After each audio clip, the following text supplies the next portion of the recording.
Shalom umat yang dikasihi Tuhan, damai sejahtera Allah penuhi hati kita semua. Jangan mencobai Tuhan. Firman Tuhan hari ini diambil dari 1 Korintus 10 ayat 9. Demikian firman Allah. Dan janganlah kita mencobai Tuhan, seperti yang dilakukan oleh beberapa orang dari mereka, sehingga mereka mati dipagut ular. Jika ada yang mengatakan Allah versi perjanjian baru adalah Allah yang selalu menyatakan kasih dan kasih karunia atau grace, bukan Allah yang menghukum tetapi mengampuni, seperti yang dilakukan Tuhan Yesus mati di kayu salib demi mengampuni dosa manusia, maka di perjanjian baru hanyalah berisi grace atau anugerah, pengampunan yang besar, tidak ada hukuman. Demikian kata paham yang kurang tepat ini. Sesungguhnya ayat yang kita baca ini menyatakan Tuhan menghukum bangsa Israel dalam perjanjian lama sebab mereka mencobai Tuhan, dan kisah itu disampaikan kepada umat yang hidup pada perjanjian baru atau pada zaman anugerah sebagai peringatan.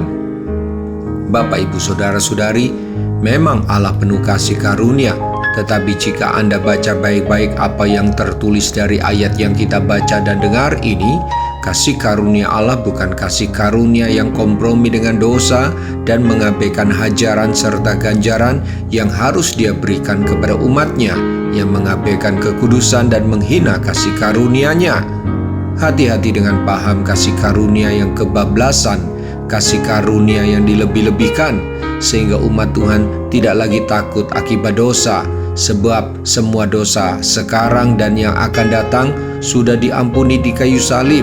Begitu prinsip paham yang salah ini, sehingga beberapa orang tanpa rasa bersalah hidup dalam dosa dan selalu mencobai Tuhan. Ayat 11 menyatakan bahwa hukuman atau hajaran atau ganjaran Tuhan kepada umat pilihan Allah, yaitu bangsa Israel dalam perjanjian lama hingga mereka dibuang ke Babil dan dipermalukan serta menderita, itu harus jadi peringatan buat kita, lampu kuning buat kita yang suka mencobai Tuhan. Mari kita berdoa.